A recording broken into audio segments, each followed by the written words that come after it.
that the last and most difficult galus that Am Yisrael will face will be the confrontation with Yishmael. And he says Yishmael is the most difficult because they are the only one of our enemies that comes with a spiritual power. Meaning Esav, that represents physicality and brute force. So of course, in the long run at least, Ruchnius, spirituality defeats physicality. The danger of Yishmael is a much more subtle danger, because Yishmael comes not only with physical brutality, but Yishmael comes with spiritual merits. They are a child of Avraham, they have a koach of prayer, they have a merit of Brit Milah, again, which goes back to Avraham. There is a tznius. In fact, one of the things that would be very, very funny if it wouldn't be sad, I think Jordan wanted to not allow Israeli teenagers to go to Jordan because they said that they're lowering the standards of adolescent modesty. They felt that the Israeli kids were a bad influence on the Jordanian teenagers.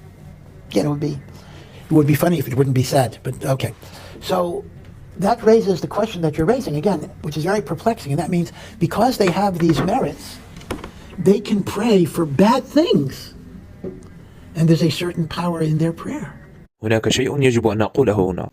وفقا لتعاليم الإسلام فإن الدعاء على الآخرين بالشر محرم شرعا، باستثناء حالة دعوة المظلوم على من ظلمه.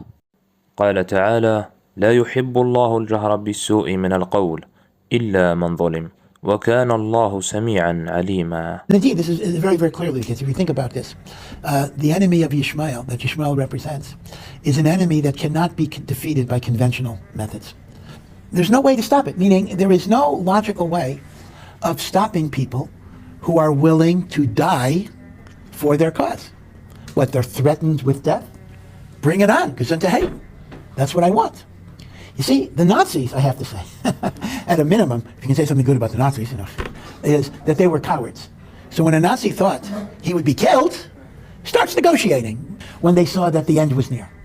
And Hitler was enough of a coward that he took his own life in a quick way rather than facing the consequences. So Nazis were cowards. So cowards can be defeated by overwhelming military force. Mutual assured destruction only works when you either have cowards or at least normal people, people who don't want to die. But when you have people who don't care if they die, then how are you going to stop them? There's nothing you can do. So really, the statement of Rav Chaim Vital that Golus Yishmael is impossible to defeat by conventional military means, is even true in a simple political way. There's no way. You do your Ishtadlus, but there's no particular way that you can guarantee anything.